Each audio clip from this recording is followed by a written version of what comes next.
Shalom. Kita bersyukur kepada Tuhan untuk hari yang baru Tuhan berikan buat kita semua. Tuhan baik, amin. Sampaikan kepada teman yang ada di belakang, kiri di kanan, katakan Tuhan baik. Tuhan baik. Tuhan baik. Sejumlah kita semua bangkit berdiri. Berapapun jumlah kita yang hadir di pagi hari ini, kita mau memuji memuliakan akan nama Tuhan. Kau terbesar dan mulia, ajaib semua perbuatanmu. Kau terbesar dan mulia Tuhan. Kau terbesar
Raja kami.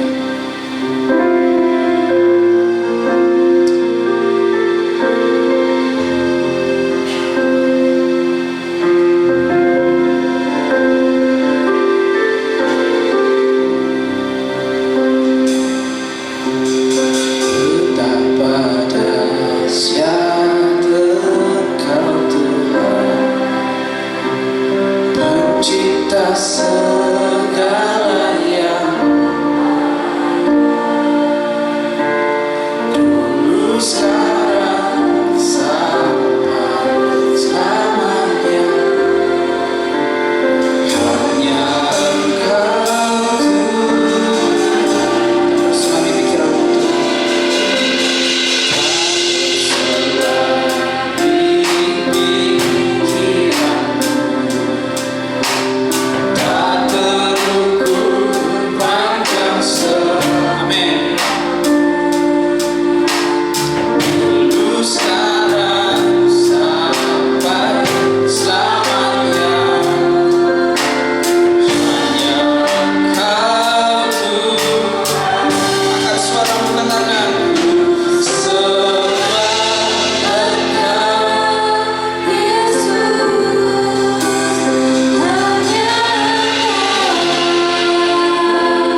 untuk selalu bersyukur kepadamu ya Tuhan.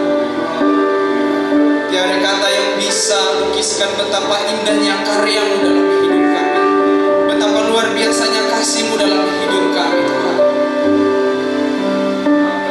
Kami mau menyatakan bahwa seumur hidup kami Tuhan, kami mau mengiring Engkau, kami mau melayani Engkau Tuhan, kami mau setia.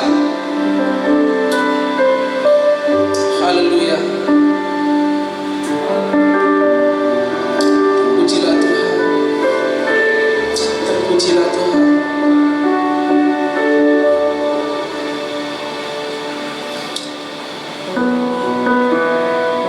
Kita siapkan hati kita untuk kembali ditaburi dengan kebenaran firman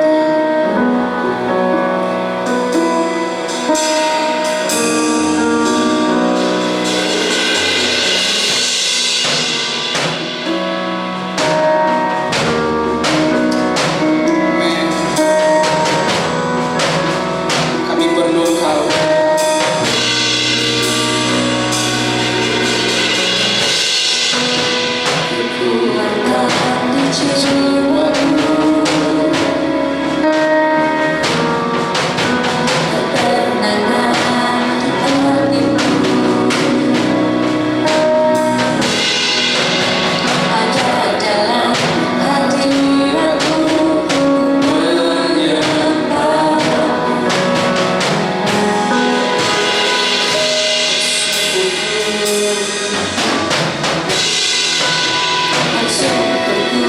Di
kepada setiap kami melalui firman-Mu. Di kesempatan yang luar biasa indah ini, di mana kami berjumpa dengan Engkau, kami mau memberkati kota di mana Tuhan tempatkan kami. Kami mau memberkati Surabaya ya Tuhan. Kami mau berdoa buat kota ini, biarlah kota ini dipenuhi oleh kemuliaan Tuhan. Tuhan, kami mau berdoa akhirnya Tuhan hadirat-Mu nyata, di mana hari ini gereja-gereja-Mu, gereja-gereja Tuhan, umat-Mu sedang berkumpul di rumah-rumah Tuhan. Biarlah Tuhan bekerja di gereja-gereja, di semua gereja ya Tuhan, sehingga melaluinya Surabaya ini akan digarami, akan diterangi oleh orang-orang yang percaya ya Tuhan. Kami mau berdoa, kami mau melihat seluruh penduduk kota Surabaya ini Tuhan boleh dimenangkan bagi Engkau ya Tuhan. Bahkan kami mau berdoa para pendatang yang datang ke Surabaya untuk studi, untuk mencari nafkah, untuk mengambil keuntungan, untuk mereka bertarung di kota ini. Kami mau berdoa supaya Tuhan Engkau pakai gereja-gereja Tuhan untuk menjadi penjala-penjala jiwa. Engkau pakai setiap jemaat Tuhan memiliki kerinduan, memiliki keberanian, memiliki belas kasihan untuk Tuhan pakai agar kota Surabaya ini menjadi kota yang dipenuhi oleh kemuliaan-Mu, oleh karena banyak orang akan mengenal Engkau Yesus Kristus, menjadi pengikut yang setia karena ada anak-anak Tuhan yang Kau tempatkan di kota Surabaya. Terima kasih ya Tuhan, kami mengucap syukur ya Tuhan, dan saatnya kami mau dengarkan firman Tuhan. Biarlah urapi setiap kami, buka hati kami, sediakan telinga kami dan pertajam pikiran kami, untuk kami dapat mengerti dan memahami firman Tuhan. Demi nama Yesus Kristus, kami siap dengarkan firman Tuhan. Haleluya. Amin, amin, amin, amin. Baik, terima kasih buat tim worship yang sudah menolong kita untuk bisa bersama-sama ada di dalam pujian, menyembah Tuhan. Dan saatnya kita akan dengarkan firman Tuhan.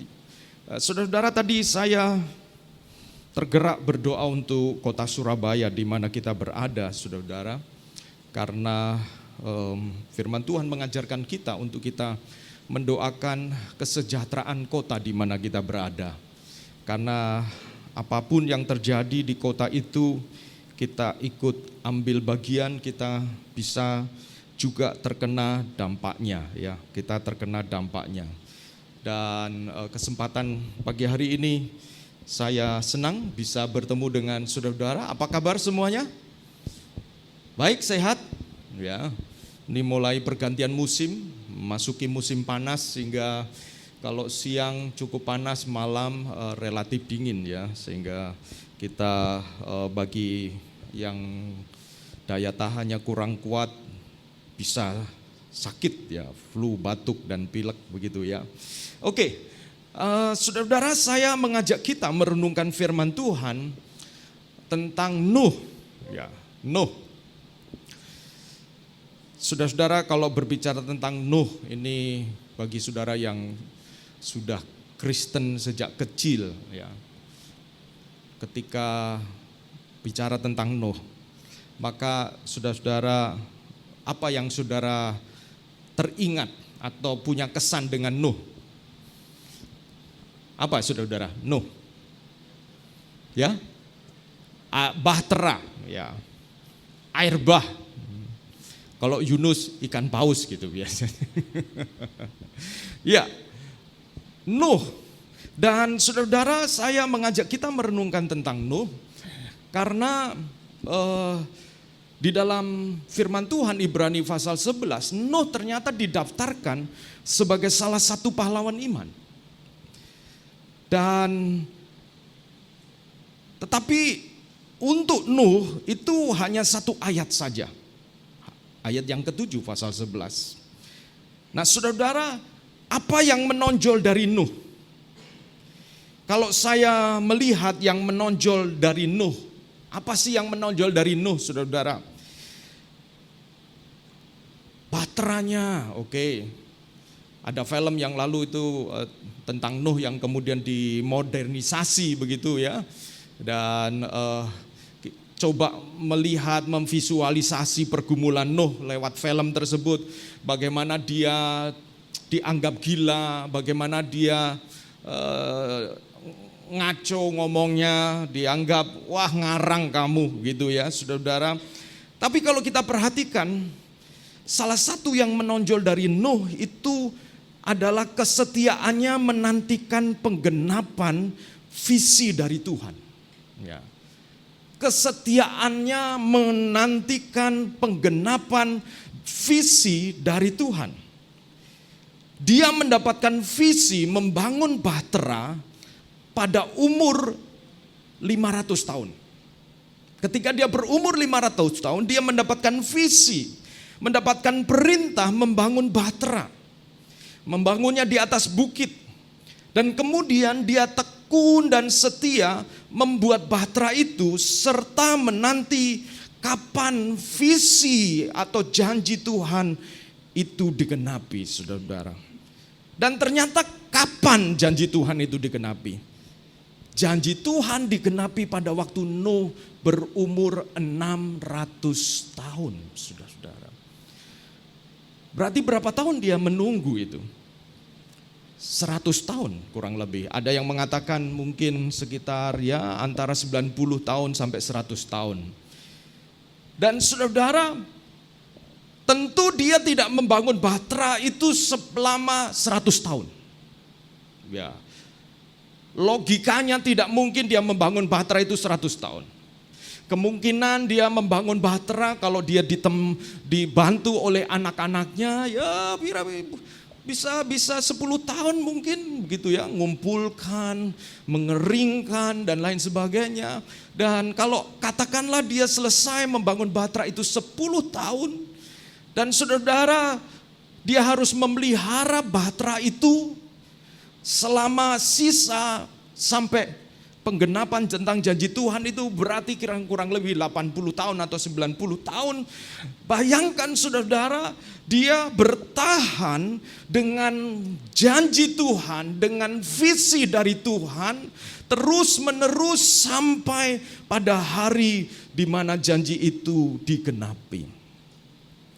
Jadi waktunya sangat panjang. Pertanyaan saya kepada saudara, selama saudara menjadi pengikut Yesus, menjadi orang Kristen, pernahkah saudara-saudara mendapatkan visi? Apa sih visi itu, Pak? Visi adalah satu gambaran tentang masa depan. Visi adalah gambaran yang Tuhan berikan kepada saudara tentang masa depan. Bisa visi itu adalah visi pribadi, bisa visi itu visi berbicara tentang bagaimana pekerjaan Tuhan, tetapi visi berbicara tentang apa yang akan terjadi di masa depan. Dan Nuh mendapatkan visi. Mari kita lihat baca Ibrani 11 ayat 7. Ibrani 11 ayat 7 mengatakan, karena iman maka Nuh dengan petunjuk Allah tentang sesuatu yang belum kelihatan. Dengan petunjuk Allah tentang sesuatu yang belum kelihatan. Ini visi. Tuhan memberikan petunjuk kepada Nuh tentang sesuatu yang belum kelihatan. Kalau bahasa saudara-saudara, bahasa pribadi adalah cita-cita begitu ya. Tapi kalau berhubungan dengan sesuatu yang pekerjaan Tuhan bisa dikatakan itu visi atau vision. Lalu dengan taat mempersiapkan Bahtera untuk menyelamatkan keluarganya. Dan karena iman itu ia menghukum dunia dan ia ditentukan untuk menerima kebenaran sesuai dengan imannya. Perhatikan satu ayat ini, saudara-saudara. Saudara perhatikan ayat ini adalah ayat yang memiliki urutan atau sequence begitu ya. Yang pertama, Nuh mendapatkan penglihatan tentang mendapatkan petunjuk Tuhan tentang sesuatu yang belum nyata. Jadi ini pribadi Nuh dengan Tuhan dulu. Lalu yang kedua, dia menaati, mempersiapkan, menanggapi petunjuk Tuhan itu dengan taat dan mempersiapkan Bahtera untuk siapa? Saudara-saudara perhatikan, untuk siapa di sini? Untuk siapa? Keluarganya. Perhatikan. Pertama pribadi dulu dengan Tuhan. Lalu Visi itu mempengaruhi perspektif Nuh tentang keluarganya. Tentang keluarganya. Dan setelah keluarganya, ayat yang berikutnya saya beri kurung 3. Dan karena iman itu ia menghukum dunia. Jadi saudara, kalau saudara sungguh-sungguh, kita sungguh-sungguh mengikuti apa yang Tuhan berikan kita sebagai petunjuk, kehadiran kita itu, kebenaran yang kita miliki, itu bisa berdampak kepada dunia. Jadi pribadi terlebih dahulu, keluarga, lalu kemudian dunia. Menghukum dunia. Dan ia ditentukan untuk menerima kebenaran sesuai dengan imannya. Perhatikan di sini, semua itu didorong karena iman. Karena iman. Betapa iman itu tidak bisa ditiru-tiru. Kalau iman yang sungguh-sungguh, kalau iman yang benar, itu pasti iman itu menolong kita untuk mempersiapkan atau melihat orang-orang di sekitar kita, mempengaruhi orang-orang di sekitar kita. Dan iman itu pada akhirnya berdampak lebih jauh lagi kepada dunia, seperti yang terjadi kepada Nuh, saudara-saudara. Nah, sekarang pertanyaan yang tadi saya mulai, selama menjadi orang Kristen, pernahkah saudara mendapatkan visi? Mendapatkan visi dari Tuhan, atau satu dorongan untuk melakukan sesuatu yang positif bagi Tuhan melalui saudara-saudara. Pernahkah saudara mendapatkan visi yang dari Tuhan? Satu kerinduan, dorongan, saya ingin lakukan ini untuk Tuhan. Saya ingin bagi nasi bungkus selama 1 tahun ini. Saya ingin menemui orang, paling tidak seminggu 3 orang yang belum kenal Tuhan. Pernahkah kita mendapatkan sesuatu dorongan, saya ingin memenangkan keluarga saya. Saya ingin memenangkan adik saya. Saya ingin mempengaruhi dan memenangkan koko saya, cece saya. Saya ingin mempengaruhi dan memenangkan teman saya. Pernahkah saudara-saudara ada dorongan visi seperti itu? Saya ingin melalui pekerjaan saya ini nanti pegawai-pegawai yang bekerja bersama dengan saya, mereka diberkati Tuhan karena pada akhirnya mereka mengenal Tuhan melalui saya. Pernahkah kita punya dorongan-dorongan seperti itu? Tetapi seringkali ketika kita melakukan sesuatu yang terus-menerus dan ternyata tidak terjadi apa-apa, tidak muncul apa-apa, tidak seperti yang kita harapkan, dan tidak kunjung memberikan hasil yang diharapkan, kita bisa menjadi lelah, capek, udah, ogah.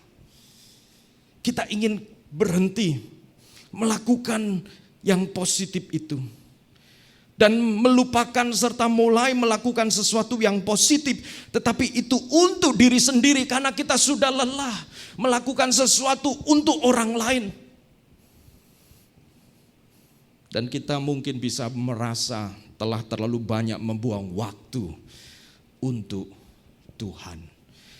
Saudara-saudara, pernahkah kita terpikir bahwa Nuh punya perasaan seperti itu?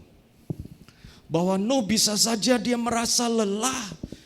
Kenapa janji Tuhan tidak cepat, tidak segera tergenapi? Saya sudah mengeluarkan semua yang saya bisa.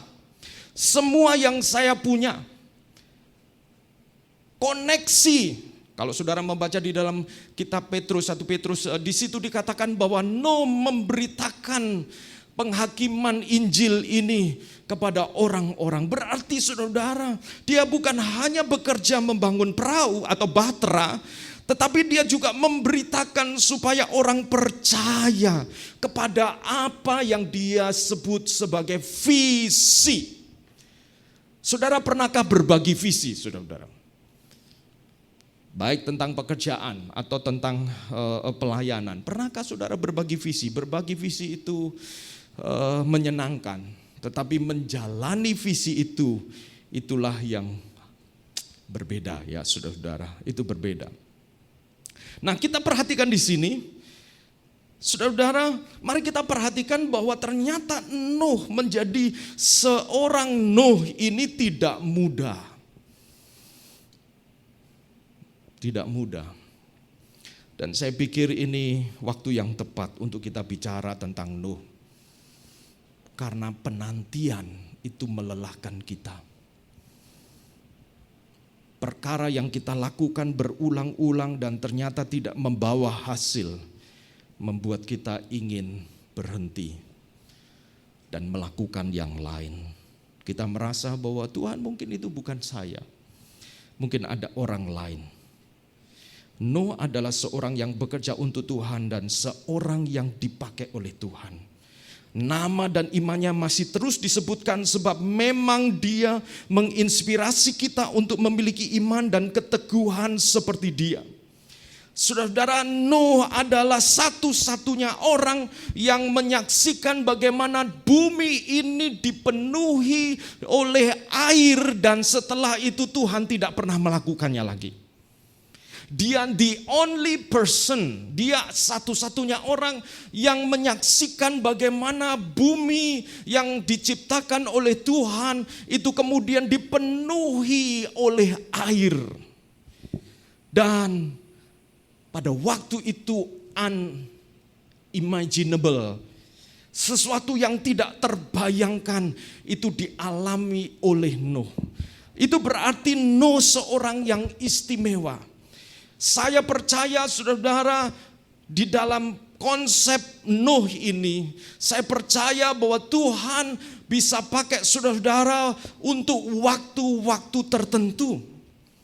Dan di dalam waktu itu Tuhan memakai saudara sebagai unreplaceable person untuk saat dan momen itu. Saudara menjadi orang yang tak tergantikan. Saudara tidak bisa digantikan oleh orang lain karena Tuhan memberikan visi petunjuk ini kepada saudara-saudara. Saya ingat ketika pertama kali saya berdoa supaya Tuhan pimpin saya, pimpin kami untuk memulai pekerjaan Tuhan di antara orang-orang muda. Waktu itu saya bersama dengan Ibu Lili berdoa di depan kampus di Malang dan makin lama makin berani, kemudian saya telepon Ruko sampai satu kali kemudian Cik Mar datang ke Malang waktu itu. Dan karena saya pernah ke Shanghai sebelumnya, kemudian saya bertemu dengan Cik Mar dan waktu itu Cik Mar mengatakan, kami mau mengadakan misi. Misi apa saya tanya? Kami ingin memulai SAF di Surabaya. Oke, lalu kemudian Cik Mar, bolehkah dibantu gitu? Kami dibantu. Saya bilang dengan senang hati.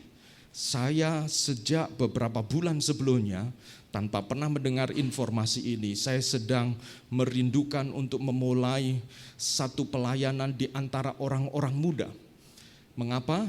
Karena tahun 2012 pada waktu saya menjadi Direktur Kamuda Nasional, pada waktu itu kami casting vision ya, dan melihat bahwa Indonesia tahun 2015 akan mengalami bonus demografi. Usia produktif 33% 2015.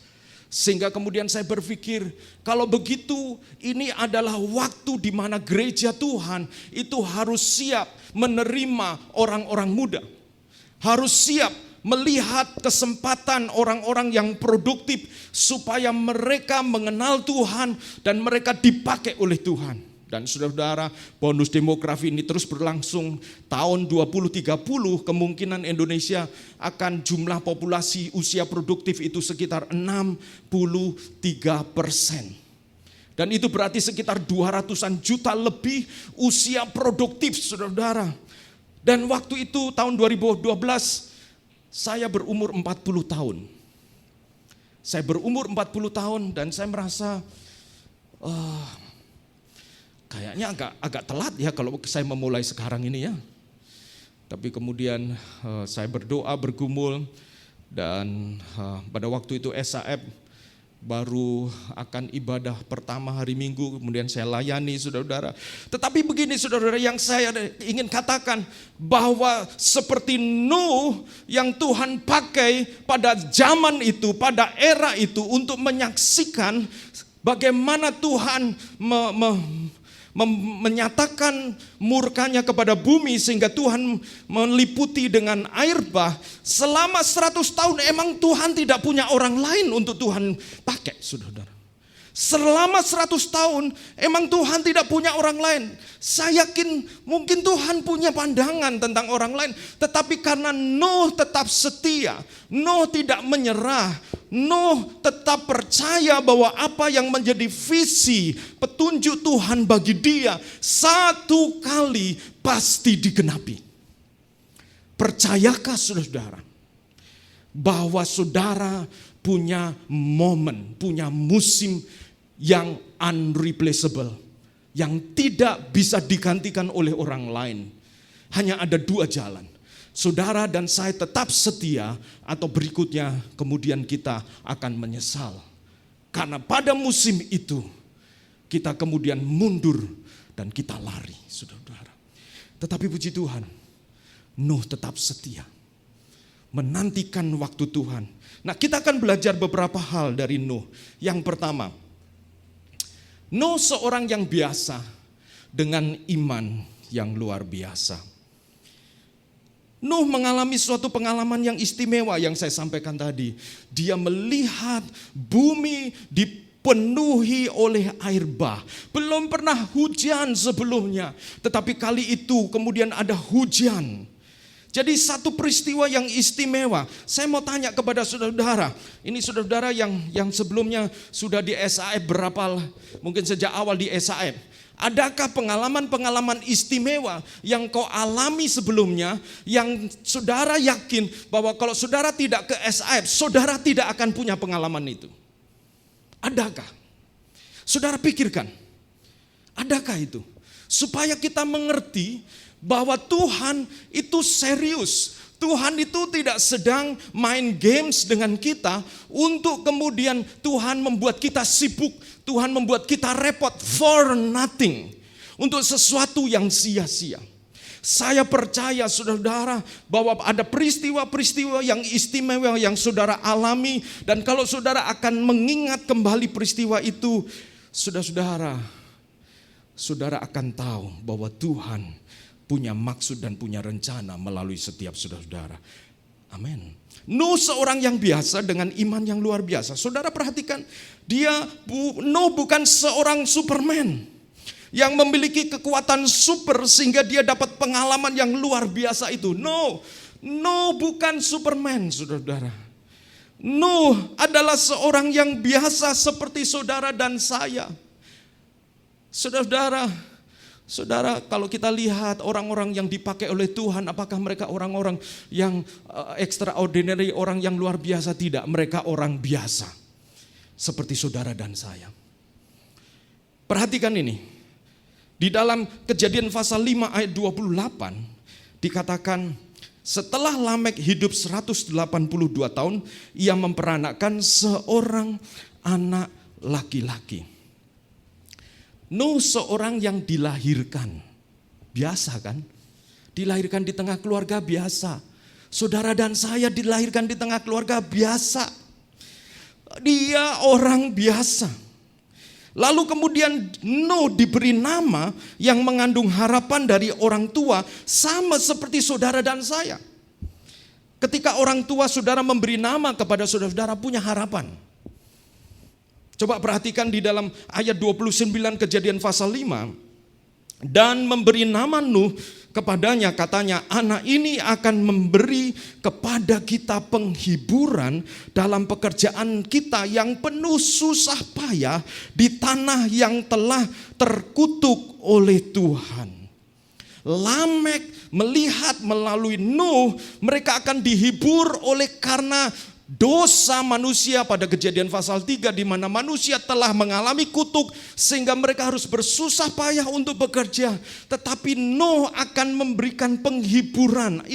Anak ini akan memberikan kepada kita penghiburan. Saudara-saudara, Nuh dilahirkan dan diberi nama dengan nama yang memiliki harapan. Saudara yang punya anak, ketika saudara memberi nama anak saudara-saudara, pasti punya harapan. Pada waktu saya dikaruniai anak yang pertama, Axel ya, waktu itu saya sebenarnya akan dikirim ke Filipina untuk studi lanjut, saya dan Ibu Lili. Tapi waktu itu saya berdoa, Tuhan, kalau ke sana katanya harus punya laptop, notebook ya, netbook. Nah, waktu itu tahun 99 saudara-saudara. Tahun 99 laptop itu barang istimewa, handphone saja pada waktu itu saya ingat Motorola yang ada flipnya begitu ya, harus antenanya ditarik dan ngomongnya harus kenceng gitu ya saudara-saudara. Jadi waktu itu kalau saudara lihat handphone pada waktu itu seperti bisa untuk ganjal pintu ya saudara-saudara, karena cukup besar. Dan saudara-saudara apalagi laptop. Dan nun jauh di sana di Ambon saudara-saudara, itu sangat jauh dari berkat Tuhan kayaknya ya. Siapa yang datang kemudian, saya tidak punya uang untuk membeli laptop waktu itu saudara-saudara. Kami melayani di sekolah teologi pada waktu itu dan kami hidup sederhana. Saya menikah itu karena iman, keberanian saja ya. Puji Tuhan, Ibu Lili menanggapi iman saya saudara-saudara ya. Karena Ibu Lili mau, saya bilang, pokoknya kamu mau susah dengan saya mau nikah sama kamu gitu ya saudara. Nah cowok-cowok tanya dulu tuh kalau cewek, kamu mau susah enggak gitu. Jangan hanya senengnya aja, jangan hanya mengatakan aku ingin membahagiakan kamu, ya semua orang seneng. Gimana kalau kita susah gitu ya saudara. Tapi saudara-saudara singkat cerita, Tuhan karuniai kami anak. Dan saya pribadi sedang berdoa untuk sebuah laptop. Dan ternyata saudara-saudara ada teman saya dari Amerika yang kemudian menghubungi saya dan dia mengatakan, Agus, saya bawa laptop ini dari Amerika. Laptop ini bukan laptop baru, dia mengatakan. Teman saya tinggalnya di California, tapi saya bawa ini untuk kamu, nanti kamu sebelum pergi harus singgah ke Bali sebab saya ada di Bali. Jadi saudara-saudara, sebelum Axel lahir, saya menerima janji laptop dulu ya, dan printer pada waktu itu, printer Canon gitu ya. Jadi sebelum anak saya lahir, saya punya janji laptop. Pas kemudian terjadi kerusuhan saudara-saudara. Terjadi kerusuhan, dan ketika terjadi kerusuhan, nah saudara-saudara, sebenarnya nama Axel itu asal mulanya itu karena kerinduan saya berdoa untuk laptop. Dan di komputer itu ada satu program namanya apa? Axel. Itu sebenarnya awal mulanya ya. Tapi kemudian terjadi kerusuhan saudara-saudara. Waktu kerusuhan, Ibu Lili masih mengandung Axel. Kandungan usia 2 bulan, lalu kami lari ke hutan. Ibu Lili mengalami pendarahan sehingga kami tidak bisa bersembunyi lagi di hutan. Saya tumpang tangan perut Ibu Lili saudara-saudara, karena saya nggak tahu bagaimana bisa menolong karena ada pendarahan saudara-saudara. Panik, tidak bisa telepon orang tua untuk minta petunjuk bagaimana, karena biasanya orang tua sudah punya pengalaman. Dan saya melakukan sesuatu yang nalar saja. Saya minta Ibu Lili, saya taruh bantal tinggi-tinggi dan kemudian kaki Ibu Lili ditaruh di atas karena pendarahan kan dari atas ke bawah. Jadi kalau dibalik gak mengalir aja, gitu aja. Sesederhana itu, karena saya panik, saya tumpang tangan di perut Ibu Lili. Dan saudara-saudara, itu sesuatu yang pengalaman-pengalaman yang mencekam. Bagaimana saudara dalam situasi tidak aman, saudara bisa kehilangan pasanganmu, kehilangan anakmu, tanpa engkau bisa melakukan sesuatu yang signifikan untuk bisa menyelamatkan dirinya, kecuali berdoa. Dan dalam kondisi itu saudara-saudara, puji Tuhan, Tuhan kirim seorang pensiunan perawat yang mencari istri saya. Padahal semua orang itu lari mengungsi. Dia bisa-bisanya sore itu datang ke rumah saya dan kemudian menanyakan bagaimana kondisi Ibu Lili. Dan singkat cerita, dia dibantu, ditolong oleh suster ini, nggak tahu disuntik apa begitu saudara. Dan pada akhirnya usia 2 bulan terlewati, Excel baik-baik saja. Lalu penyerangan yang kedua saudara, usia kandungan sekitar 8 bulan mungkin ya. Penyerangan yang kedua itu sekitar, kami sempat tutup sekolah teologi, saya pergi ke Semarang, lalu balik lagi mengajar di sana, dan kemudian penyerangan yang kedua itu sekitar bulan Mei. Dan Excel lahir bulan Agustus ya, berarti sekitar 7 bulanan begitu. Dan saudara, pada penyerangan yang kedua itu, puji Tuhan ya, kami tetap bisa selamat, survive. Itu sebabnya kemudian nama Excel itu saya berikan, yang pertama memang karena dapat janji laptop itu, yang kedua anak pendeta harus punya makna rohani ya saudara ya. Jadi Excel kemudian saya artikan itu Exodus by L, dibebaskan oleh Allah. Saudara, melalui Excel saya punya harapan bahwa Tuhan akan selalu membebaskan kami. Pengalaman bagaimana Tuhan menolong kami itu menjadi pengharapan bahwa Tuhan akan terus menolong kami. Nah, kalau saudara tanya Kevin lahirnya di Filipina saudara. Dan pada waktu itu saya dan Ibu Lili sedang studi, dua-duanya dengan satu laptop, kami dua-dua studi. Jadi Ibu Lili mengalah, selalu dia nulis paper, tulis di tangan dulu, di keras baru nanti diketik. Saya karena saya ambil subjek lebih banyak, saya lebih diberi keutamaan untuk menggunakan laptop. Setelah saya selesai baru Ibu Lili. Dalam kondisi itu saudara, kami suami istri stres berat menghadapi Excel masih kecil. Bayangkan dengan baby, dua-duanya sekolah, tidak mudah. Tapi kemudian melalui Kevin, saya beri nama anak saya Kevin karena Kevin itu artinya lovable, gentle. Saya berharap sekalipun kita berdua stres, berdua sensitif, seperti datang bulan tiap hari. Saya berdoa supaya melalui anak kami ini kami diingatkan untuk selalu lovable and be gentle.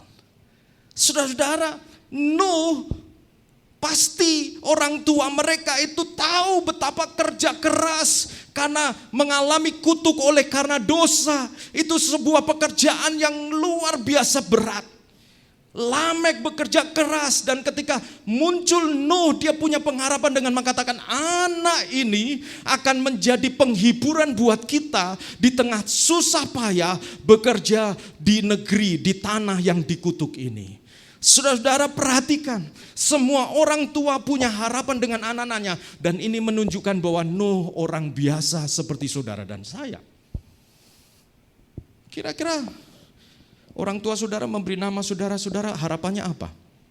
Pernahkah saudara bertanya harapannya apa? Kenapa Henry diberi nama Henry gitu ya? Apakah ingin menjadi Raja Henry gitu? Kenapa David diberi nama David? Mungkin mengalahkan banyak Goliat. Saudara, Nuh orang biasa yang mendapatkan nama dan mengandung harapan. Sama seperti saudara dan saya. Tetapi Nuh memiliki iman yang luar biasa. Sekalipun Nuh adalah seorang yang biasa, tapi imannya telah membawa dia menjadi orang yang luar biasa. Di dalam Kejadian 6 ayat 9 dikatakan begini, inilah riwayat Nuh. Nuh adalah seorang yang benar dan tidak bercela di antara orang-orang sezamannya. Dan Nuh itu hidup bergaul dengan Allah. Ini saudara-saudara, inilah yang membedakan Nuh dengan orang-orang lain sejamannya. Imannya saudara-saudara. Saudara dan saya punya teman-teman sama seperti kita mungkin. Lahir di tengah keluarga, orang tua punya harapan. Tetapi yang membedakan adalah iman saudara-saudara. Iman kita. Nuh memiliki iman yang saya lihat kalau saudara perhatikan ini. Nuh adalah seorang yang benar dan tidak bercela. Di mana? Di antara orang-orang sezamannya. Ini dua ciri iman yang luar biasa adalah iman yang secara horizontal di antara sesamanya itu benar dan tidak bercela. Iman yang horizontal adalah iman yang menjaga hidup benar dan tidak bercela di antara orang-orang sezamannya. Iman yang berani untuk hidup benar sekalipun hanya sendirian. Iman yang terus-menerus hidup benar dan melakukan kebaikan sehingga namanya menjadi nama yang tidak bercela. Saudara-saudara, iman selalu memiliki dua sisi ini.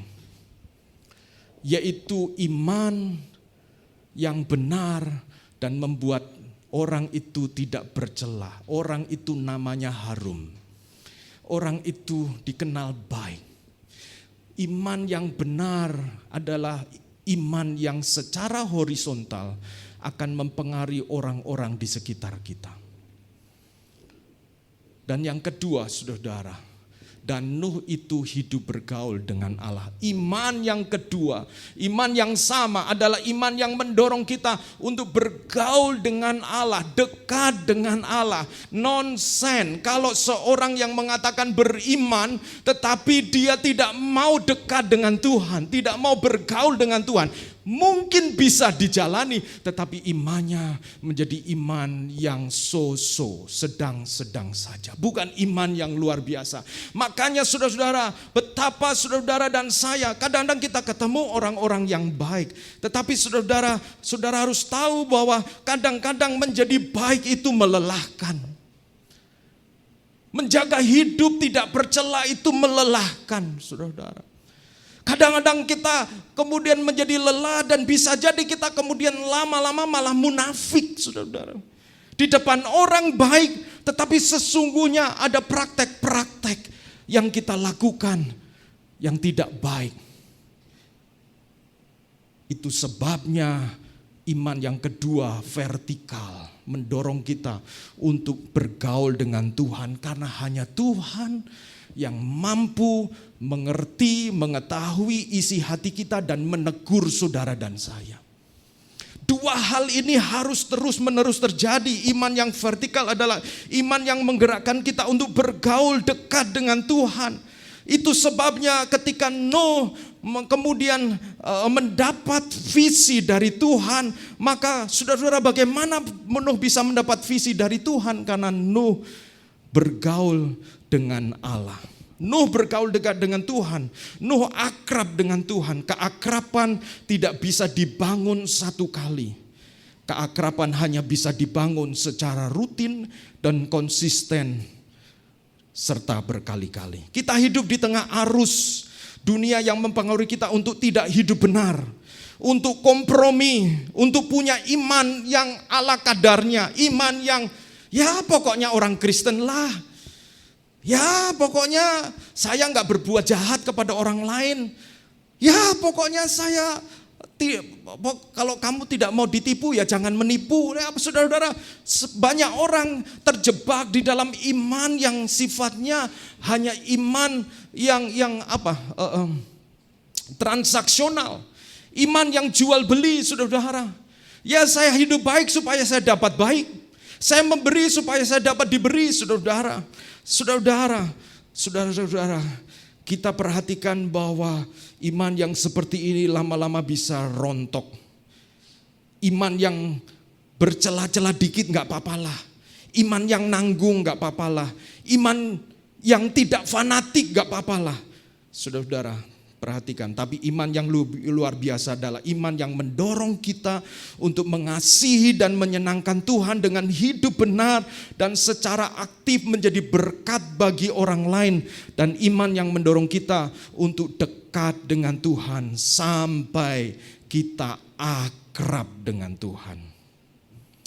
Menjaga hidup benar dan terus berbuat baik kepada orang-orang lain itu tidak mudah. Itu perlu kekuatan, energi yang terus-menerus memberikan daya untuk bergerak. Dari mana iman horizontal seperti itu? Iman yang horizontal seperti itu hanya punya satu sumber kekuatan, yaitu dekat dengan Tuhan. Saudara-saudara, gereja seharusnya menjadi seperti Nuh ini. Gereja harusnya benar, tidak bercela, karena dia bergaul akrab dengan Tuhan. Ketika gereja umat Tuhan tidak bergaul akrab dengan Tuhan, maka iman vertikal, iman horizontal ini akan terganggu. Maka kita akan menjalani menjadi baik. Itu seperti para ahli Taurat yang melakukan kebaikan supaya masuk surga. Bukan oleh karena merasa dan mengalami kasih karunia Tuhan. Saudara-saudara, kalau saudara dan saya membangun hubungan yang akrab dengan Tuhan, saudara dan saya tidak akan terjebak dengan melakukan kebenaran oleh karena supaya masuk surga, itu aja.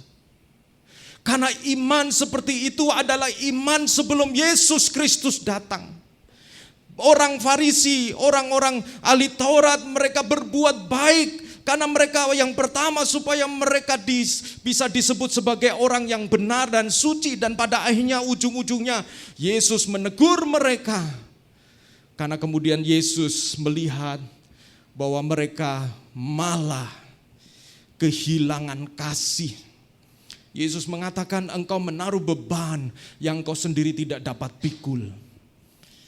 Saudara-saudara, saya percaya ketika Nuh bergaul dengan Tuhan, itu yang mensustain, menolong imannya selama 500 tahun. Saudara-saudara, dia dapat visi kan waktu umur 500 tahun. Tapi waktu dia dilahirkan oleh Lamek sampai umur 500 tahun, itu dunia bobrok, saudara-saudara. Dunia rusak. Di dalam pasal 6 dikatakan dunia hancur. Tetapi Nuh selama 500 tahun dia bertahan. 500 tahun dia bergaul akrab dengan Tuhan. Sampai satu kali Tuhan memilih dia untuk menangkap visi Tuhan. Bahwa Tuhan akan menghancurkan dunia dan menyelamatkan Nuh bersama dengan keluarganya. Yang kedua, saudara-saudara, Nuh seorang yang menangkap visi Tuhan dan menghidupi visi itu dengan iman dan tindakan. Visi itu dimulai dari mengenali hati Tuhan yang melihat keadaan dunia. Saudara-saudara, berapa hari ini saya berdoa, saudara-saudara bergumul begitu ya saudara-saudara. Saya ambil waktu baca buku, saya ambil waktu untuk bergumul dan berdoa. Dan saudara-saudara, ada kerinduan-kerinduan what if gitu ya. Bagaimana jika gitu, bagaimana jika SAF ini punya tempat yang strategis ya. Bagaimana jika SAF ini jemaat-jemaatnya yang saat ini mereka menjadi jemaat yang militan, jemaat yang tangguh. Saudara-saudara, saya membayangkan di dalam doa saya bagaimana kalau kita tidak ada di tempat ini, tetapi di tempat di mana setelah ibadah kita bisa ada tempat untuk ngobrol, hangout begitu, tidak cepat-cepat buru-buru cari tempat lain karena terlalu crowded. Saudara-saudara, banyak pengandaian-pengandaian di dalam pikiran saya. Tetapi satu kali kemarin ketika saya berdoa, Agustinus, itu pikiran-pikiran yang baik, tetapi apakah itu pikiran Tuhan tentang SAF? Apakah itu pikiran Tuhan tentang SAF yang ada di Surabaya? Saya kemudian berdoa, Tuhan, apa maksudmu?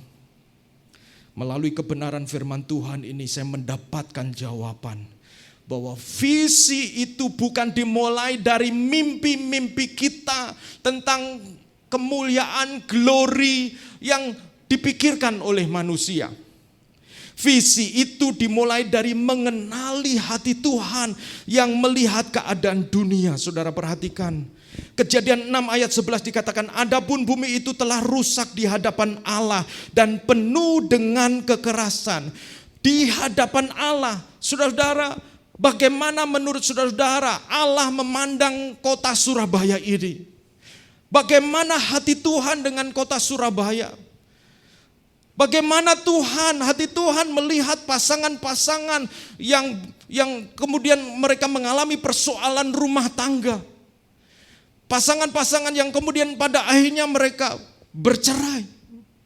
Bagaimana hati Tuhan dengan melihat anak-anak yang terlantar. Bagaimana hati Tuhan melihat kehidupan malam kota Surabaya. Berapa waktu yang lalu saya malam-malam pulang dari Malang. Karena lapar saudara-saudara ya. Saya berhenti. Lalu saya makan di pinggir jalan gitu ya. Cukup ramai ya, karena ramai saya tertarik ya, ini pasti makanannya enak gitu ya saudara-saudara. Dan waktu saya duduk, karena menunggu makanan itu dipersiapkan, saya perhatikan orang-orang di sekitar.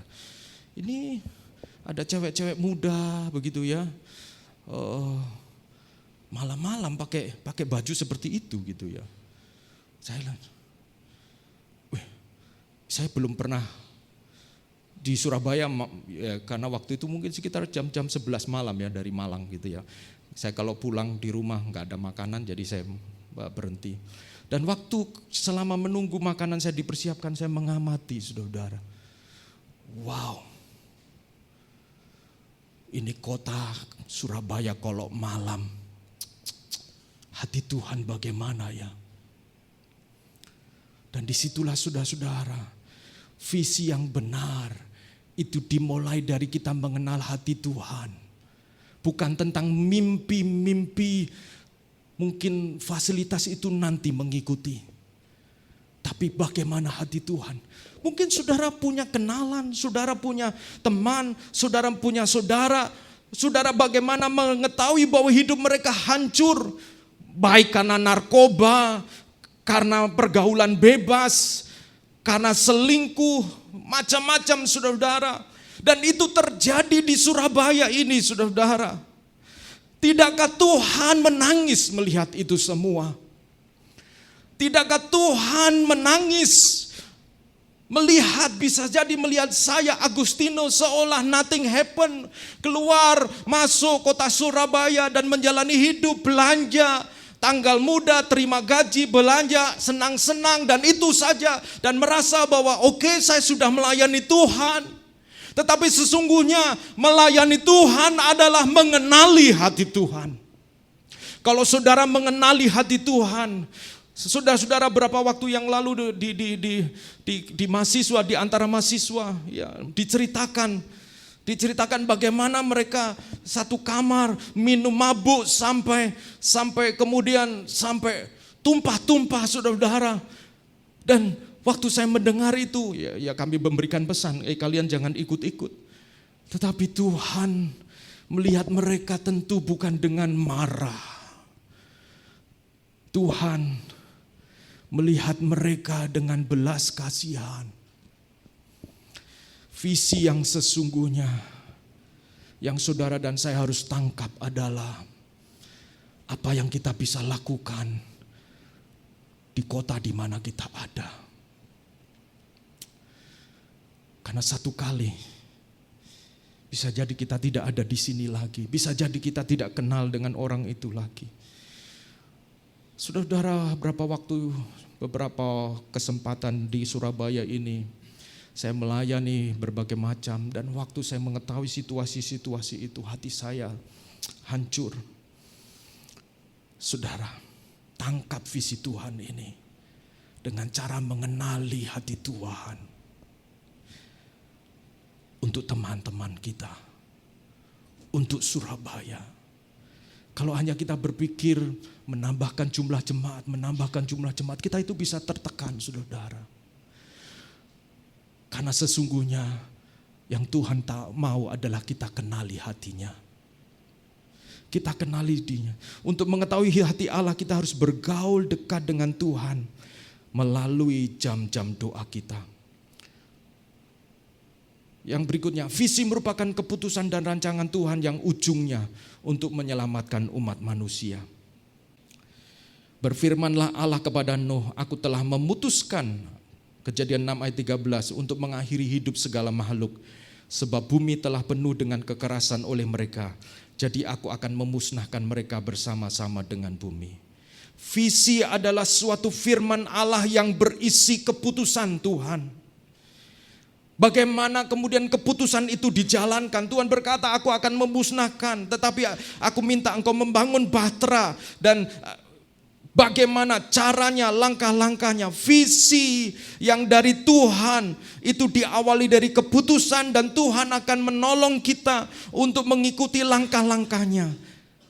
Pertanyaannya, apakah kita mau taat dengan langkah-langkah yang Tuhan katakan persiapkan? Sebab kadang-kadang langkah-langkah itu seperti yang dialami oleh Nuh, tidak langsung jadi. Ketika selesai buat bahtera, lalu tiba-tiba datang air bah.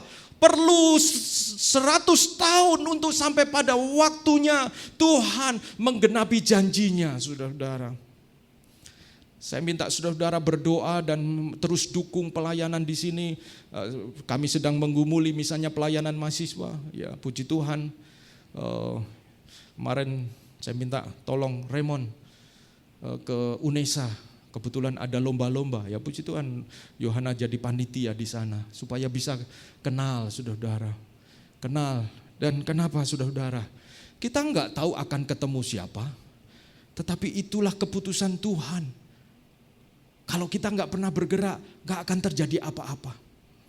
Kalau Nuh hanya mendengar firman Tuhan, oke Tuhan, bangun bahtera, oke, tapi Nuh kemudian menunda-nunda dan tidak melakukan apa-apa. Nuh tidak akan pernah melihat bahwa Tuhan menggenapi janjinya. Visi Tuhan selalu membutuhkan manusia sebagai mitra kerjanya untuk menggenapinya. Visi Tuhan harus diresponi dengan iman yang taat untuk bertindak. Nuh melakukan dalam ayat 22, next slide. Pasal 6 ayat 22. Lalu Nuh melakukan semuanya itu tepat seperti yang diperintahkan Allah kepadanya. Demikianlah dilakukannya. Perhatikan di sini. Nuh melakukan semuanya itu. Iman Nuh adalah ketaatan yang totalitas, bukan separuh-separuh, bukan sebagian-sebagian. Semuanya itu. Saudara-saudara, saya berapa waktu ini selama bulan Juni ini saya mengajar orang-orang yang secara online di Jakarta, di Manado, dan di beberapa tempat yang lain secara online. Saya mengajar tentang isu-isu penggembalaan masa kini, ya, isu-isu masa kini dalam penggembalaan.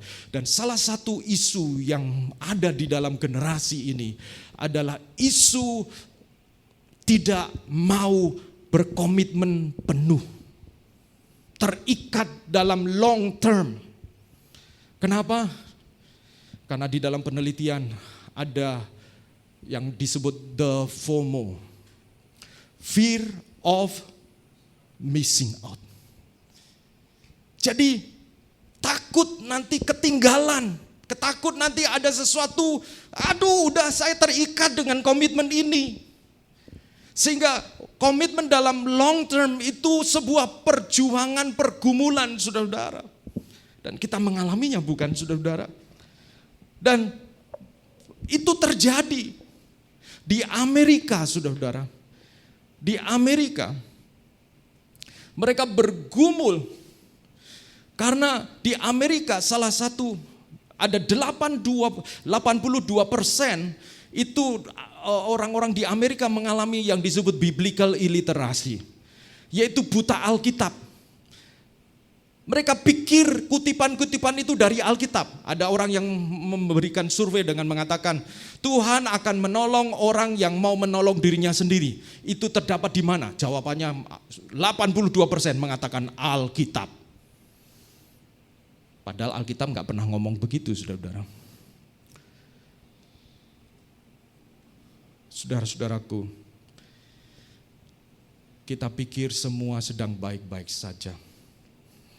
Tetapi saudara-saudara, kalau kita mengenali hati Tuhan, kita tahu Tuhan bukakan bahwa ada hal yang tidak baik-baik saja.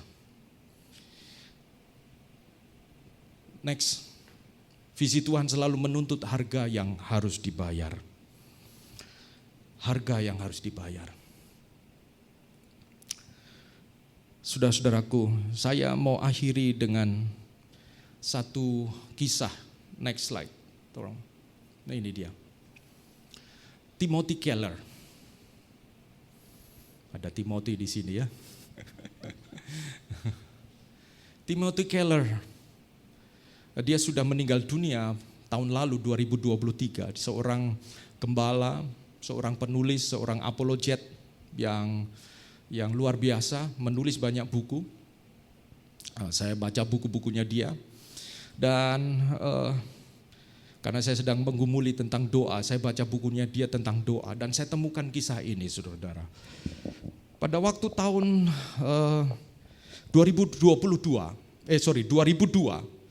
dia, Timothy Keller ini berumur 50 tahun, dan satu kali dia check up ke dokter dan dia didiagnosa menderita penyakit kanker kelenjar tiroid. Dan mendengar itu, istrinya juga ada satu penyakit yang lain, semacam, saya tidak tahu itu apa namanya, ya ada sebutan semacam sindrom begitu. Lalu suami istri ini merasa terpukul. Mereka melayani Tuhan, dan sekarang kalau saudara mendengar satu vonis cancer, itu langsung kayak dunia runtuh ya saudara-saudara. Nggak tahu stadium berapa, tapi begitu kata cancer, Bapak menderita cancer tiroid gitu. Timothy langsung terpukul. Lalu kemudian istrinya mengatakan kepada Timothy, kita harus hadapi ini bersama-sama. Kita berdoa. Nah, ini Timothy ini seorang intelektual ya saudara-saudara. Saya sudah berdoa, emang kamu pikir saya gak berdoa? Ya, saya tahu kamu berdoa. Tapi kita harus berdoa bersama-sama. Saya dan kamu berdoa bersama-sama setiap malam. Setiap malam.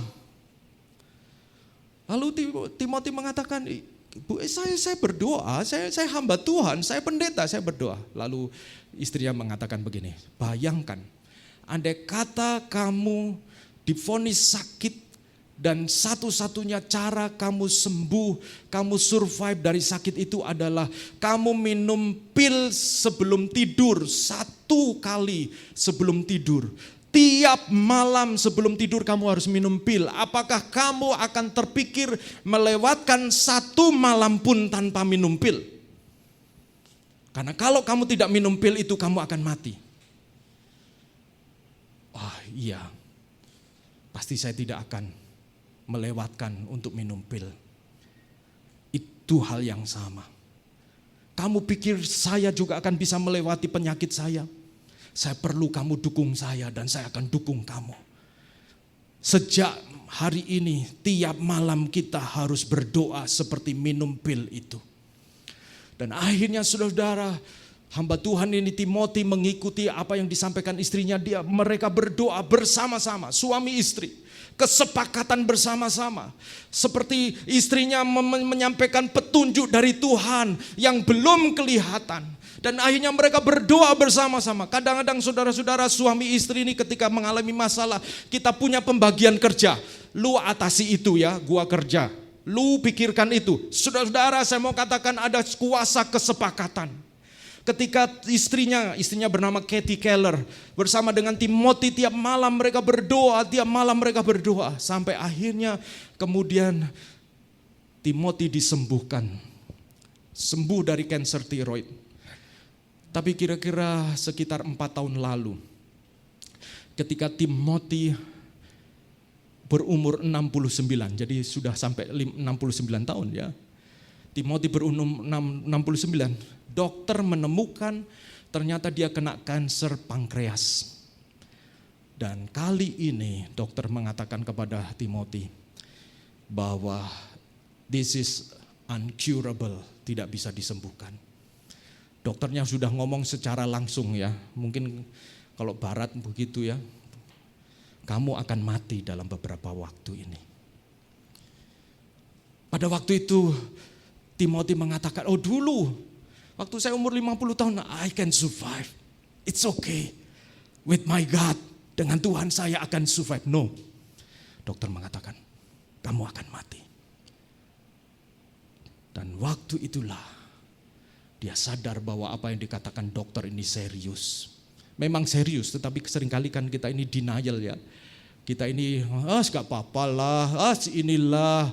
Saudara harus tahu, iman dan denial Kadang-kadang itu kedengaran seperti iman, pasti Tuhan tolonglah, tapi sebenarnya bukan iman yang berbicara, tetapi rasa denial kita, penyangkalan kita. Kita harus menerima, accept the reality, kenyataan, baru sesudah itu kita bisa mengatakan dengan iman.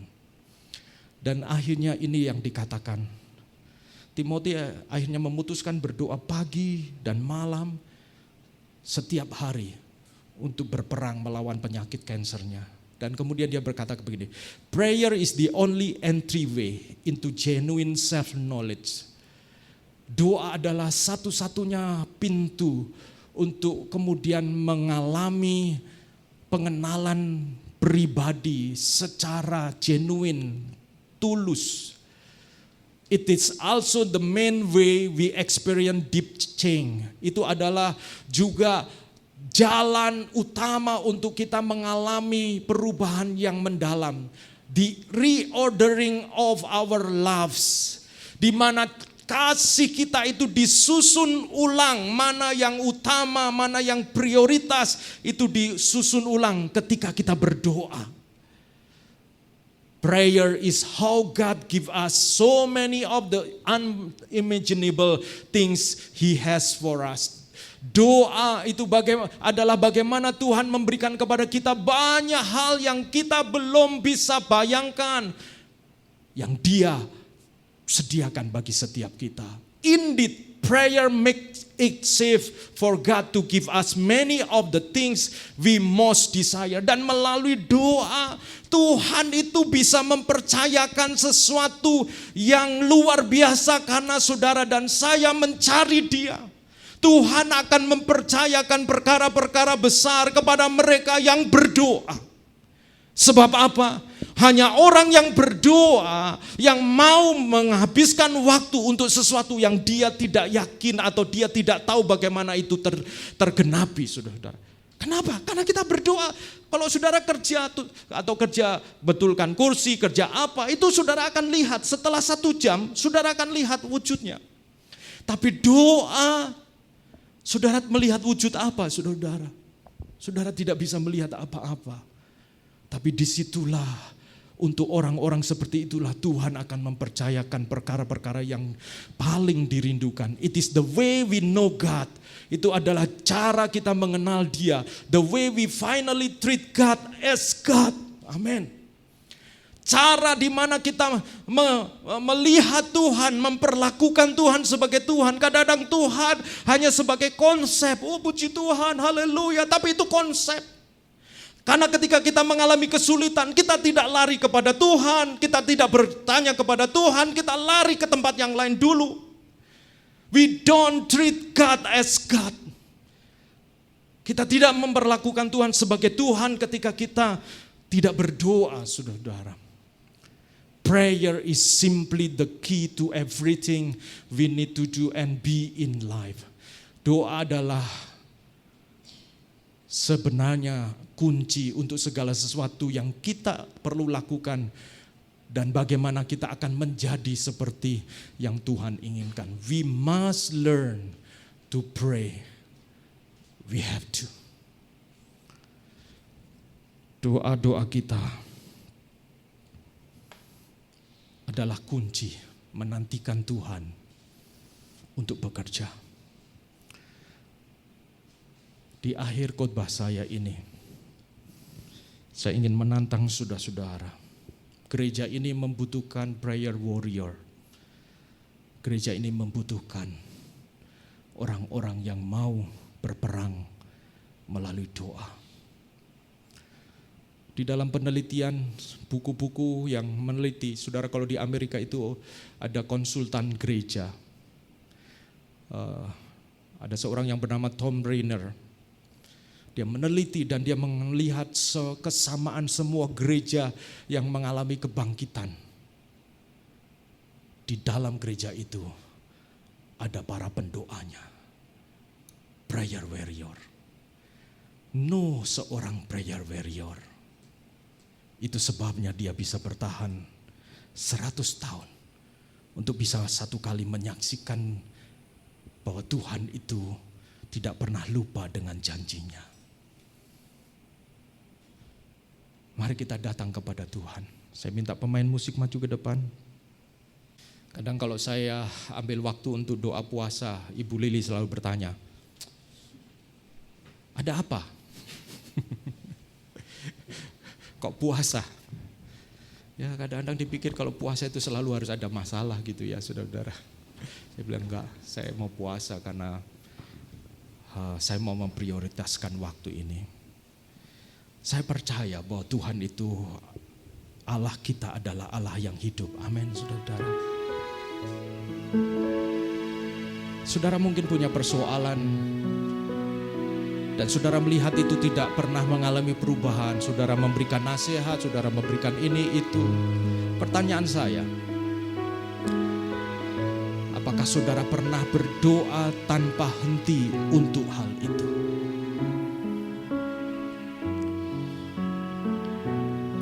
Tangkap visi dari Tuhan. Kadang-kadang saya punya pikiran-pikiran sendiri, kita punya pikiran sendiri sehingga kita melihat situasi kondisi itu dengan hati kita, perasaan kita. Sehingga kita lelah, sehingga kita merasa, Tuhan, udahlah Tuhan. Tapi saudara-saudara, kenali hati Tuhan. Kenali hati Tuhan. Bagaimana Tuhan memandang gereja ini. Bagaimana Tuhan memandang kota Surabaya. Bagaimana Tuhan melihat dunia malam di kota Surabaya. Bagaimana Tuhan melihat kita. Kenali hati Tuhan. Bagaimana Tuhan melihat kampus-kampus. Kenali hati Tuhan. Dan belajar untuk berdoa. Mari kita bangkit berdiri bersama-sama, kita nyanyikan pujian ini.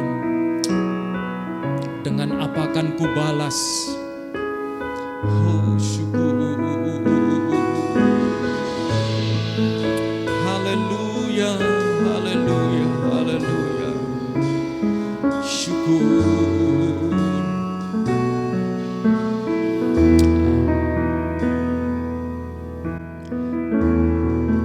Dengan apa kan ku balas segala kebaikanmu, segenap hatiku menyembahmu Yesus, ku bersyukur padamu. Dengan apa kan ku balas, amin, segala kebaikanmu, amin. Segenap hatiku menyembahmu Yesus, ku bersyukur padamu.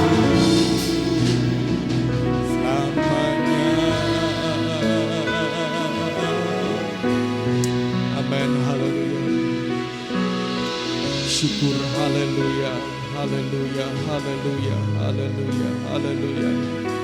Amin, haleluya, haleluya. Haleluya, haleluya. Sebelum kita nyanyikan pujian lagi ini, Kau Allah yang setia. Saudara-saudara, di akhir khotbah saya menyampaikan satu tantangan. Siapa di antara saudara-saudara yang terpanggil untuk menjadi prayer warrior, pendoa-pendoa? Karena di dalam doa, saudara dan saya akan melihat dari perspektif Tuhan. Di dalam doa, Tuhan akan mempercayakan perkara-perkara yang besar. Sebab melaluinya, Tuhan melihat hati kita, bahwa kita mempercayai bahwa Tuhan Allah sanggup bekerja. Itu sebabnya saudara, mari kita datang kepada Tuhan, ambil bagian ini saudara. Kadang-kadang saya merasa, saudara-saudara, kalau saya sudah lama tidak berdoa, tidak membangun hubungan dengan Tuhan. Saya berdoa, memimpin doa secara pribadi. Itu saja, itu seperti sesuatu yang asing. Saya bicara kepada orang asing. Kenapa? Karena saya tidak akrab dengan Tuhan. Kekristenan adalah hubungan. Kekristenan bukan soal agama, melakukan rutinitas, tetapi kekristenan adalah hubungan. Bagaimana hubunganmu dengan Tuhan akhir-akhir ini? Apakah engkau mendekat kepada Dia, mencari waktu, mencari wajahnya, hampiri Dia, maka kau akan mulai melihat isi hati Tuhan, perspektif dari perspektif Tuhan, dan melaluinya kekhawatiranmu engkau akan serahkan kepada Dia, ketakutanmu engkau akan serahkan kepada Dia, karena engkau mulai mengenali isi hatinya. Haleluya, haleluya, haleluya. Dan saudara, saya menantang jemaat Tuhan untuk engkau menjadi prayer warrior. Dalam penelitian ternyata prayer warrior tidak banyak, saudara. Tapi bukan soal banyak atau sedikit, tapi soal hanya satu orang saja, tetapi diam, melalui dia janji Tuhan digenapi. Ini soal komitmen, soal penyerahan, soal membayar harga. Dan kalau ada di antara saudara yang tergerak menjadi pendoa, saya mengajak SAF untuk bangkit, SAF untuk maju, SAF untuk melihat rencana Tuhan. Itu rencana yang agung, rencana yang mulia. Di sana diperlukan orang-orang yang berdoa. Dalam beberapa waktu kami merencanakan akan ada doa secara onsite. Karena kami merasa bahwa Tuhan menantang kita untuk bayar harga. Siapa yang datang? Dia yang terpanggil. Dia yang mau meresponi. Mari kita datang kepada Tuhan. Haleluya. Kau Allah yang setia.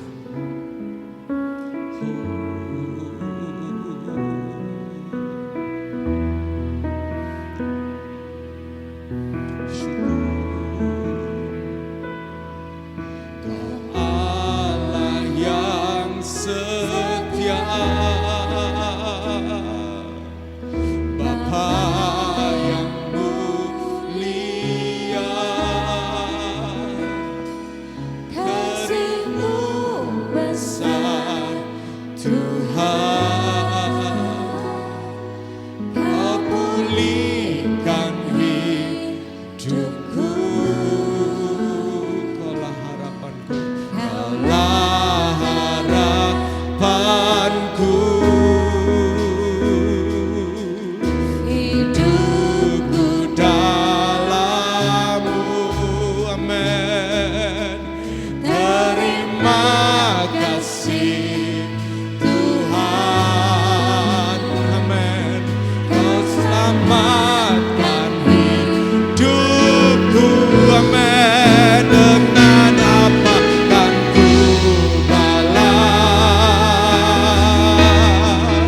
segala kebaikan-Mu, amin.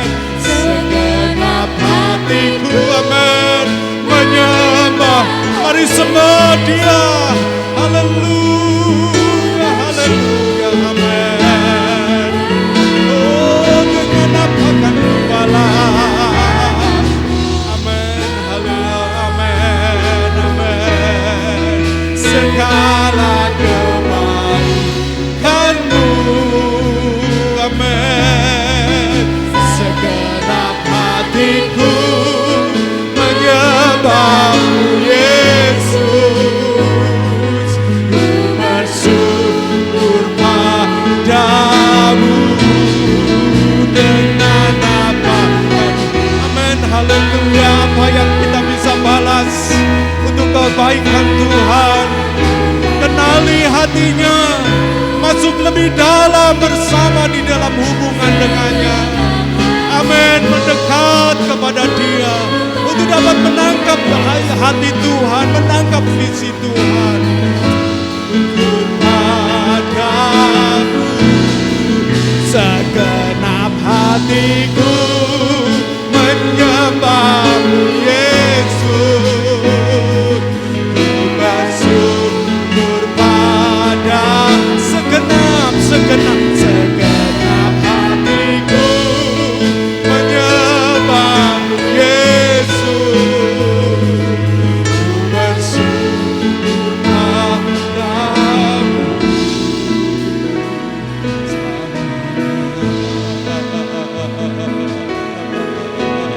Amin, haleluya, haleluya, haleluya, haleluya, haleluya, haleluya.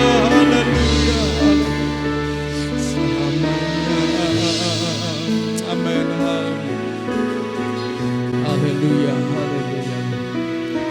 haleluya, haleluya. Saudara-saudara, saya minta saudara-saudara tutup mata semua, karena kita akan memberikan privasi untuk setiap saudara meresponi firman.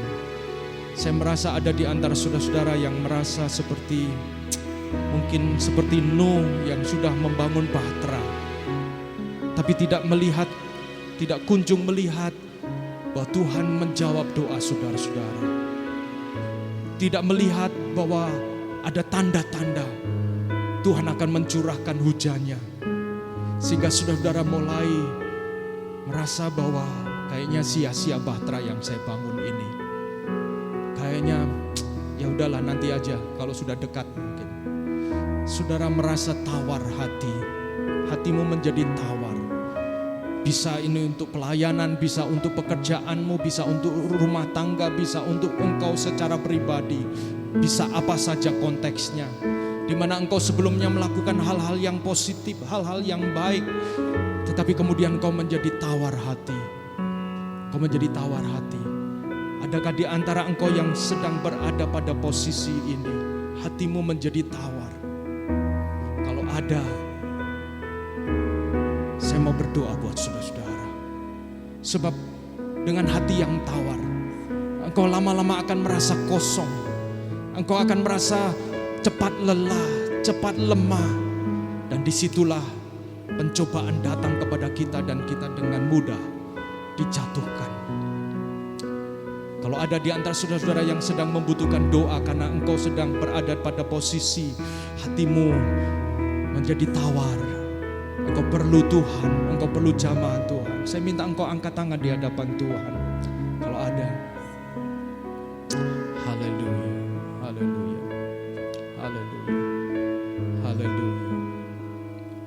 Tuhan tahu, Tuhan tahu, Tuhan tahu. Hal yang kedua yang saya mau tanyakan, gereja ini membutuhkan pendoa-pendoa. Mungkin saudara mengatakan, saya sudah sibuk Tuhan, saya sudah tidak ada waktu. Tapi saudara mendengar bahwa Roh Kudus berbisik dengan lembut di dalam hatimu untuk engkau mengambil langkah iman dan berdoa. Berdoa buat gereja ini. Gereja ini perlu pendoa-pendoa. Dan kalau Roh Kudus menantang engkau, memanggil engkau, saya tidak minta saudara angkat tangan. Tapi kalau saudara digerakkan Tuhan, saudara bisa hubungi, bicara kepada saya pribadi. Untuk kita membangun gereja ini bersama-sama di dalam doa. Saya percaya Tuhan kita Allah yang hidup. Ketika kita bergerak, Dia bergerak. Haleluya, haleluya. Mari kita berdoa. Bapa di dalam surga, kalau orang yang lumpuh 38 tahun di pinggir kolam Bethesda, dan setiap kali air bergerak ada malaikat Tuhan datang dan dia akan menceburkan diri di situ, tetapi selalu terlambat. Tapi pada akhirnya Engkau Yesus berkata kepada orang lumpuh itu untuk mengangkat tilam, bangkit dan berjalan. Kami masih percaya tidak ada kata terlambat untuk kesembuhan. Tidak ada kata terlambat untuk kami mengangkat beban kami dan bisa berjalan di dalam kemenangan. Kami masih percaya bahwa ada waktu Tuhan. Kami mau menantikan waktu Tuhan itu. Itu sebabnya kami mau berdoa, ya Tuhan, Engkau bangkitkan kami. Kami berdoa. Mungkin ada di antara kami punya tantangan-tantangan, punya pergumulan yang membuat kami merasa sudah kami akan mengalir saja, jalani saja, flow and go. Tetapi Tuhan, Engkau mengajak kami untuk seperti Nuh yang berharap kepada Tuhan dan bergaul erat, dekat, akrab dengan Tuhan. Karena dengannya kami tidak akan flow dan with the go, tetapi hati kami kemudian bisa melihat dari perspektif hati Tuhan. Kami berdoa, Tuhan, Engkau berkati setiap kami dan berkati apa yang kami sedang kerjakan. Demi nama Yesus Kristus kami berdoa. Amin, amin, amin. Puji Tuhan. Tuhan Yesus berkati. Saya serahkan untuk Erik sampaikan pengumuman.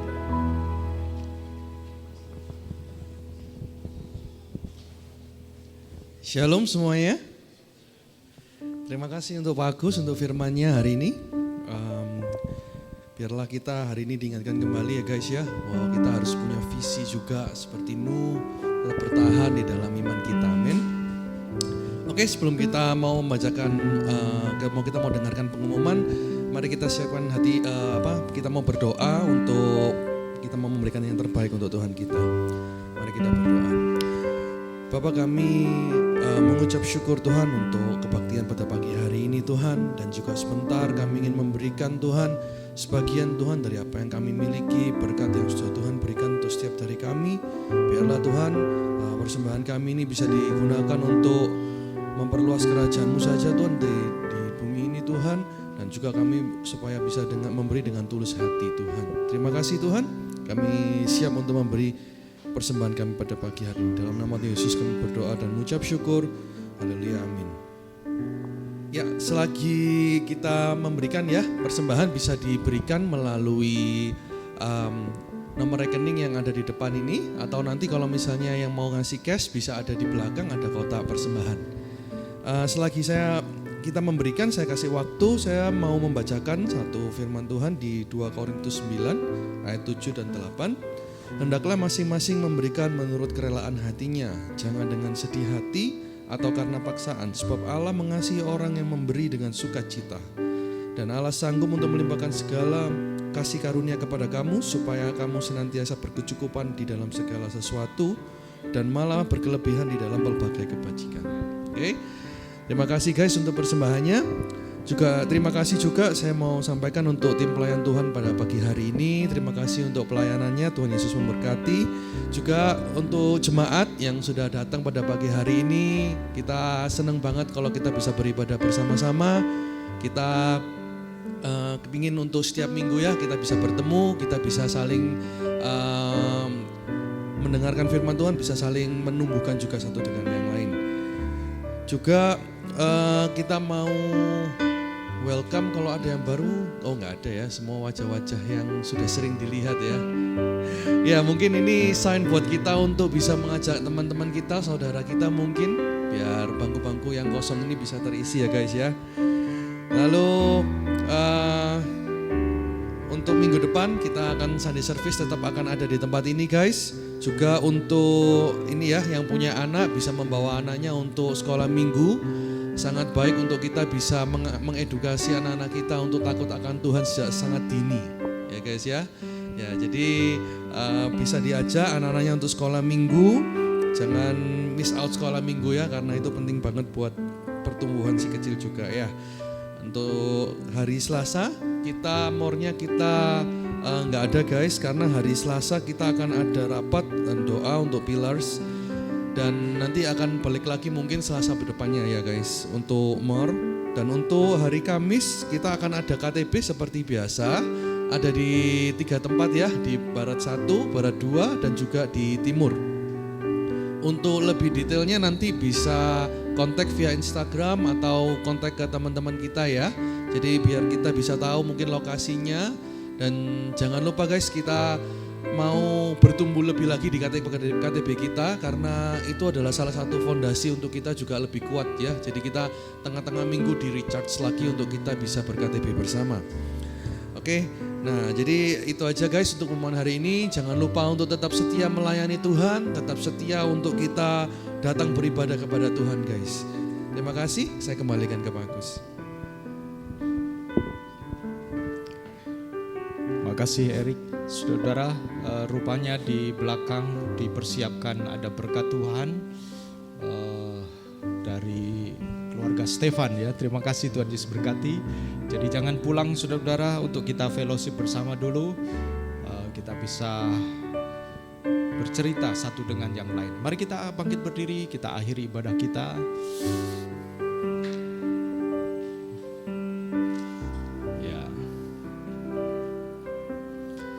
Kita akan berdoa menyerahkan sepanjang minggu ke depan, saudara-saudara, apa yang saudara-saudara akan lakukan, kerjakan. Dan sekali lagi, saudara-saudara yang menanggapi panggilan Tuhan untuk menjadi pendoa-pendoa, please kontak saya percaya bahwa Tuhan bekerja melalui orang-orang yang berdoa. Dan yang berikutnya kita akan berdoa juga untuk gereja kita, supaya Tuhan berkati gereja kita dan melalui saudara-saudara nama Tuhan dipermuliakan. Mari kita akan akhiri siang hari ini, kita akan berdoa. Saya minta tolong untuk Devita ya bisa berdoa. Tuhan Yesus, terima kasih ya Tuhan atas kesempatan ya Tuhan, hari ini kami boleh datang ke tempat-Mu ini ya Tuhan. Berkati ya Tuhan setiap kami ya Tuhan, agar kami tidak hanya mendengar saja ya Tuhan, tapi kami benar-benar ya Tuhan setelah pulang dari sini kami mau berubah ya Tuhan untuk menjadi pendoa-pendoa ya Tuhan dalam setiap aspek kehidupan kami ya Tuhan. Kiranya Engkau berkati juga gereja kami ya Tuhan. Kami mau ya Tuhan untuk menjadi prayer warrior ya Tuhan bagi gereja kami. Kami percaya bahwa kami tetap berada di SIF ini ya Tuhan, untuk suatu tujuan ya Tuhan, agar kami boleh semakin membesar kerajaan-Mu saja ya Tuhan. Ingatkan setiap hati kami ya Tuhan melalui Roh Kudus juga ya Tuhan, agar kami boleh memberitakan firman ya Tuhan lebih lagi. Engkau sediakan gugah ya Tuhan melalui kehidupan kami sehari-hari, melalui pekerjaan yang sudah Engkau percayakan kepada kami, melalui keluarga yang sudah Engkau percayakan kepada kami ya Tuhan, agar kami boleh menjadikan itu sebagai media ya Tuhan untuk memperkenalkan Engkau ya Tuhan pada mereka ya Tuhan, dan agar pada akhirnya Tuhan SHF ini juga boleh menjadi berkat yang luar biasa bagi kota Surabaya dan Indonesia juga ya Tuhan. Terima kasih ya Tuhan, dalam nama Yesus kami berdoa. Saudara-saudara yang kekasih, angkatlah tanganmu dan terimalah berkat Tuhan. Tuhan menyinari engkau dengan wajahnya dan memberikan engkau kasih karunia. Dia menghadapkan wajahnya kepadamu dan memberikan engkau damai sejahtera. Diberkatilah hubungan-hubunganmu, diberkatilah keluargamu, diberkatilah rumah tanggamu, bahkan diberkatilah masa depanmu, diberkatilah studimu, apa yang kau sedang kerjakan, dan berusaha memberikan yang terbaik kepada Tuhan. Biarlah hatimu menyala-nyala selalu bagi Dia untuk memberikan yang terbaik. Diberkatilah persembahanmu, diberkatilah persepuluhanmu yang kau berikan di dalam kecintaanmu kepada Tuhan yang hidup, yang tidak pernah membiarkan engkau dalam keadaan kelaparan, karena Dia Bapa yang baik. Bahkan diberkatilah lumbung-lumbung tempat penyimpanan makananmu, karena melaluinya engkau akan menjadi saluran berkat bagi orang lain. Terimalah seluruh berkat ini di dalam damai sejahtera Allah Bapa, serta kasih sayang dari Tuhan Yesus Kristus, dan penghiburan oleh karena Roh Kudus, sampai Yesus datang kali yang kedua, kita semua didapatinya setia.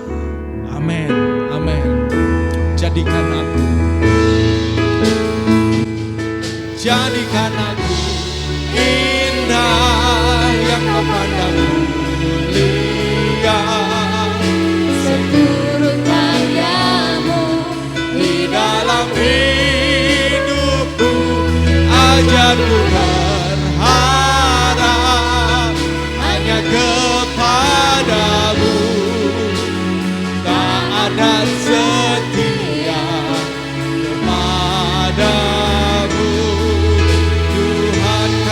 bersama-sama. Jadikan aku indah yang kau pandang mulia. Sempurnanya, amin, di dalam hidupku, ajarku berharap. Katakan bersama-sama, taat dan setia, taat dan setia, taat dan setia kepadamu Tuhan. Amin, amin, amin. Happy Sunday, Tuhan Yesus berkati. Menyala.